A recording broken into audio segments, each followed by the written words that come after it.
Alô galera goiana, alô galera atleticana, alô galera esmeraldina, aquele abraço, sejam bem-vindos ao Futebol 62, o jornalismo esportivo do século 21. Atlético e Goiás empataram por 0-0 no jogo de ida das oitavas de final da Copa do Brasil. Eu fiz uma live depois do jogo, aquela tradicional, mas eu gosto de fazer esse vídeo mais resumido para o torcedor que quiser acompanhar apenas ali uma síntese do que foi este confronto. Então, na sequência, eu vou trazer para vocês as estratégias, o que deu certo, o que deu errado, a minha visão sobre os desempenhos de Atlético e de Goiás, tanto coletivo como individual. Vou apresentar também números e dados a respeito deste confronto no estádio Antônio Ascioli. É logo depois da nossa vinheta de abertura.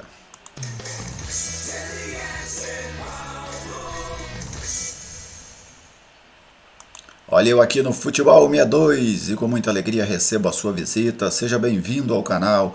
É uma satisfação para mim sempre contar com a sua audiência. Se você é novato por aqui, seja bem-vindo. Já deixa aí o seu like, aquele da confiança de que o vídeo vai ser bom. E se você ainda não é inscrito, se inscreva, comente as publicações, compartilhe se você gostar. São maneiras de você colaborar com o nosso projeto rumo aos 5.000 inscritos aqui no Futebol 62. Vamos dar aquele moral para o nosso patrocinador, a Lutei Magazine, loja aberta há mais de 35 anos ali no Jardim Balneário Mia Ponte. Cama, mesa e banho, moda em geral, papelaria, bijuteria, calçados, tudo isso você encontra na Lutei Magazine, que fica bem pertinho do centro comunitário do Jardim Balneário Mia Ponte, ali na Avenida Ubaldina Naves de Brito. No Instagram você encontra a Lutei Magazine no @Lutei Magazine. WhatsApp 99402-7562, Lutei Magazine, parceira do Futebol 62. E o jogo, hein? Um jogo tenso, um jogo muito estratégico pelas duas partes. É muito fácil você chegar a um 0-0 e falar que ele foi fraco, que ele não teve nada. E não é assim, né? Quando você observa o jogo pelo aspecto tático, quando você observa o jogo pelo aspecto estratégico, você vê uma disputa de forças, e ontem a gente teve essa disputa muito intensa no estádio Antônio Ascioli, neste 0-0. As equipes com ideias diferentes, mas com desejos iguais, né, que era o de conseguir a vitória. O Atlético, um time mais propositivo, isso já era esperado, eu citei no pré-jogo, eu citei naquele esquenta que eu fiz antes do jogo, e o Goiás fazendo o seu jogo tradicional reativo.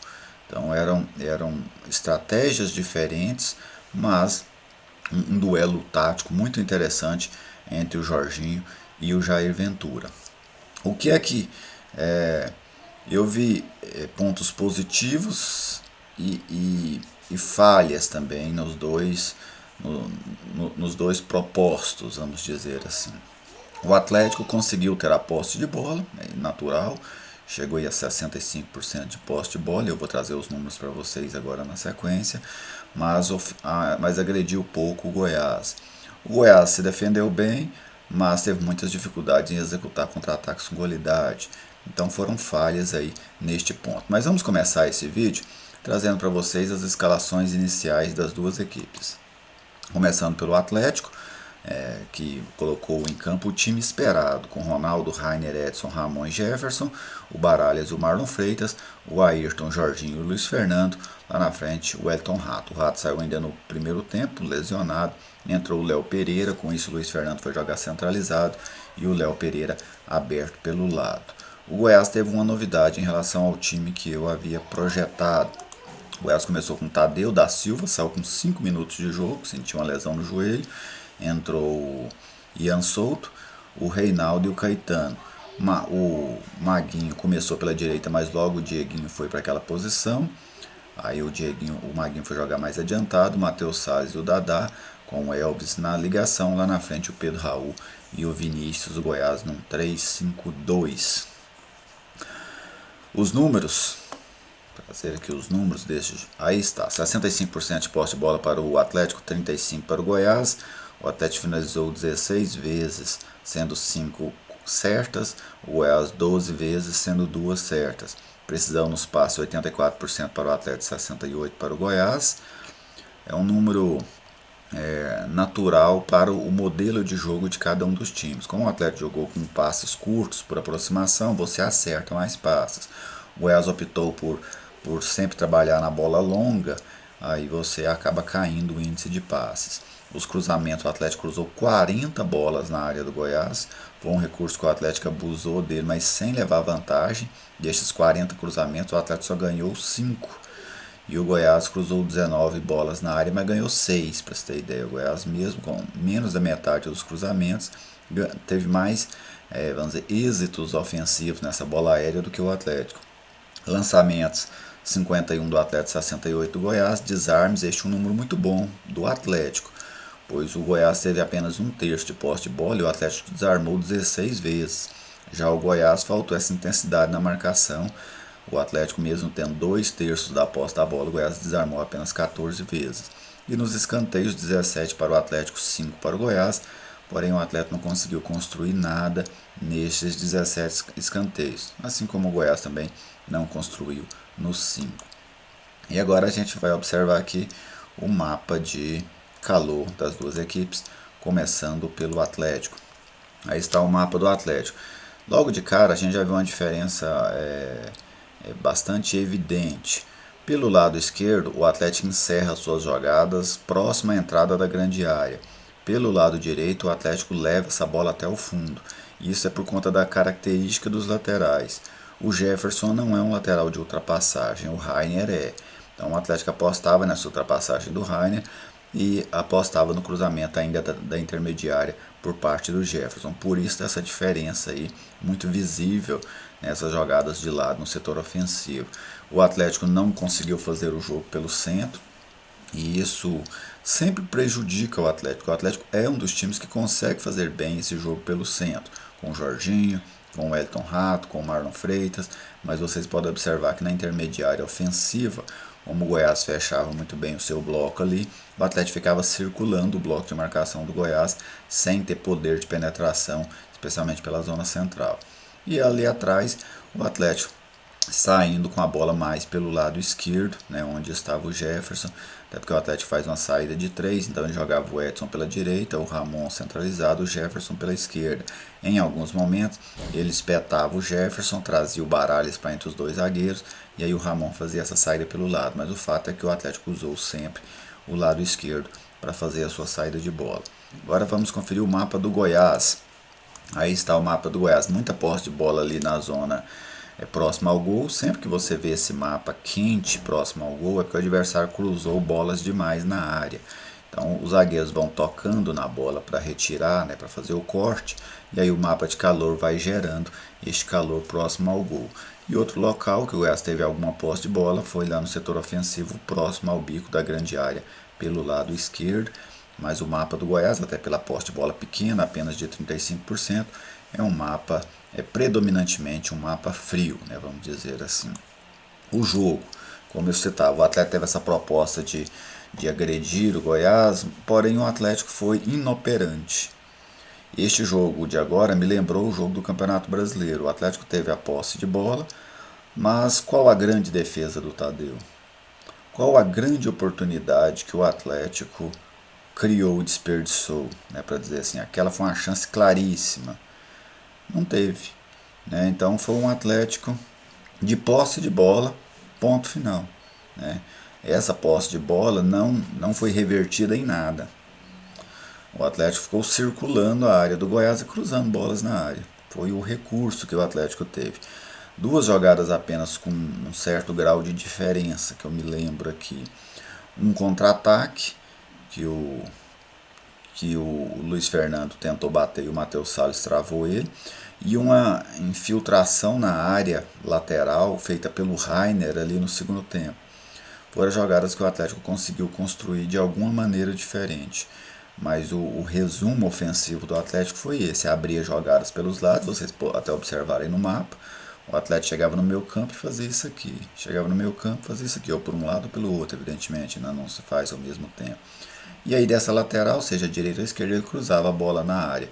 E eu não achei a estratégia interessante pelo seguinte fato: o Atlético não tinha o Churinho, que não pôde jogar. Ainda no primeiro tempo o Atlético perde o Elton Rato. Então o Atlético ficou completamente sem referência ofensiva. E era um jogo interessante para você ter uma referência, né? O Churin fez falta, o Atlético ontem. Então, qual o sentido de você ficar colocando bolas e mais bolas na área contra um adversário que tinha três zagueiros plantados e você sem nenhuma referência? Então o Atlético ficou insistindo num tipo de jogada, e eu mostrei, foram 40 cruzamentos, em que o Atlético perdeu praticamente quase todas. O Atlético ganhou 5 de 40 e ganhou assim sem levar perigo ao goleiro Tadeu. Foram desvios sem perigo. Então eu acho que esse foi um erro de estratégia. O Atlético poderia ter tentado entrar pelo centro. E por que o Atlético poderia ter tentado entrar pelo centro? O Elvis era um dos volantes do Goiás. O Elvis não tem pegada, não tem velocidade. Era um jogador interessante para você jogar em cima dele, né? Nesse 5-4-1 do Goiás. O Vinícius ficava por um lado, o Maguinho pelo outro, e ali pelo centro o Elvis e o Matheus Salles. E o Atlético investiu muito pouco nesse setor do Elvis, que eu penso que era um setor promissor para o Atlético tentar atacar, pela pouca mobilidade do Elvis jogando como volante quando o Goiás não tinha a bola. Vamos ao outro lado. O Goiás se defendeu bem. A proposta defensiva do Jair Ventura foi muito bem sucedida. Ele travou o Atlético. Ian Souto entrou bem no jogo, né? Entrou ali com 5 minutos do primeiro tempo, mas conseguiu desempenhar um bom futebol, cortou praticamente todas as bolas. Uma boa partida do jovem zagueiro do Goiás, né? Eu lamento pela questão do Da Silva, né? Um garoto ainda jovem que se lesionou muito cedo. E o que é que faltou ao Goiás? Se o Atlético faltou essa agressividade, ao Goiás faltou o contra-ataque. Nitidamente o Goiás não conseguiu executar com qualidade os contra-ataques. E o Atlético ofereceu esses contra-ataques ao Goiás. O Jorginho vai ter que conseguir no Atlético, até para a sequência das competições que o Atlético tem, Sul-Americana, Copa do Brasil, Brasileiro, o Jorginho precisa melhorar este rebote ofensivo do time dele. Porque o Atlético chegava à lateral, aí seja com a bola rolando ou nas bolas paradas, como os escanteios, todas as bolas, ou quase todas, que o Goiás conseguia fazer o corte dentro da grande área, o Goiás encaixava um contra-ataque, principalmente no primeiro tempo. Isso é o que? Isso é mau posicionamento. É o time atacando como se não houvesse amanhã. Isso é um risco muito grande. Se o Atlético pega ontem um adversário com eficiência nessa transição ofensiva maior, o adversário tinha matado o jogo no primeiro tempo. Porque o Goiás saía uma vez atrás da outra para o contra-ataque, com o Atlético completamente aberto. Então, esse posicionamento, mesmo quando você tem a bola, você precisa estar preparado para perder essa bola. Porque é do jogo você perder a bola, né? Então, o Atlético precisa se cercar melhor desse cuidado. Já o Goiás precisa melhorar a sua execução. É difícil falar em melhoras num time que não consegue repetir uma escalação de um jogo para o outro. É difícil, esse é um fato. Mas ou é eficiente ou não ganha. Não tem meio termo. Tem desfalques, jogadores contundidos, tudo é verdade. Mas no futebol, o resultado, o adversário, ele não se preocupa com isso. Ele apenas usufrui das suas falhas, né? Então, para um jogo reativo, o Goiás precisa ser um time de transição ofensiva de qualidade. Porque senão você só se defende o jogo inteiro, você não ataca, né? E o Goiás teve muitas dificuldades. No final do jogo, aí nem era uma transição ofensiva, o Atlético começa a errar demais na saída de bola. Eu senti um certo nervosismo. Parece que o Atlético tentou, e aí no final faltou forças. E aí o Atlético começa a errar naquela saída, entregando a bola ainda na intermediária defensiva. Ali o Goiás conseguiu, por 3 vezes, chegar com um relativo perigo. Tanto é que no final do jogo o Goiás parecia mais próximo da vitória que o Atlético. Porque o Atlético já não conseguia agredir o Goiás, e o Goiás teve uma falta com o Elvis na entrada da área. Teve um lance que o Vinícius ganha pela esquerda, faz o cruzamento no rebote, o Elvis bate, o Ronaldo faz a defesa. Então, teve o lance do Caio Vinícius, que ele mata no peito dentro da grande área e bate para fora. Então, ao final do jogo, ele ficou propício para o Goiás. O Goiás é que acabou não conseguindo executar essas jogadas ofensivas com qualidade. E aí o jogo acabou ficando no 0 a 0. O vídeo já está ficando longo aqui, né? Mas é porque o jogo merece uma análise bem criteriosa. De quem eu gostei no Goiás? Gostei do Ian Souto. Achei que o Ian foi bem no jogo. Gostei do Diego, do Pedro Raul. Foram os jogadores que eu mais gostei no Goiás, foram estes três. No Atlético, o Baralhas, bem. Agora o Baralhas, você não pode tomar um cartão bobo igual aquele. Uma confusão que nem era dele. A confusão era entre o Elvis e o Edson. Né? Ficaram ali encostando a cabeça, igual dois bodes. E aí o Baralhas vem lá de longe, sem nada a ver com o caso. Aí ele vem, mete um empurrão no Elvis, depois vai põe encrenca com o Vinícius. O que aconteceu? Tomou o cartão amarelo, tá fora do outro jogo. Então às vezes falta aos jogadores essa inteligência do jogo, essa inteligência emocional. Mas na partida do Baralhas, ao meu ver, foi muito bem. Eu estava gostando do Rato até o momento em que ele esteve no jogo. Era o atacante do Atlético que mais levava perigo à defesa do Goiás. E achei que o Jorginho também fez uma partida interessante. Não foi um partidaço, mas ele conseguiu fazer a bola girar. Né? Quando tinha alguma expectativa de algo positivo no Atlético ofensivamente, era nos pés do Jorginho. Ninguém foi brilhante, mas o Jorginho conseguiu fazer, ao meu ver, uma partida satisfatória. E nas estratégias táticas, eu não vou dizer que o Jair Ventura levou vantagem sobre o Jorginho, porque o Jair Ventura não conseguiu vencer o jogo. Eu tenho certeza que a estratégia do Jair era se defender muito bem, mas contra-atacar com qualidade. E ele conseguiu executar apenas a primeira missão com qualidade. Não conseguiu esse contra-ataque com qualidade. Por isso, então, eu não coloco aí uma superioridade do Jair Ventura, porque você precisa completar, né, todo o ciclo e não apenas parte dele, como foi nesse jogo. Tá bem? A arbitragem foi boa, passou discreta, felizmente. E agora só um ponto que eu não gostei, né? O jogador brasileiro, ele é difícil demais de você apitar o jogo dele. Nós tivemos 3 lances que os jogadores levaram a mão ao rosto. O Vinícius do Goiás, o Jorginho do Atlético, o Edson do Atlético. Todos os 3 foram simulação. Sabe? O do Vinícius, o Marlon Freitas põe a mão no ombro dele. Ele vai levar a mão no rosto, fica caído, sendo que a bola, o braço pegou no ombro.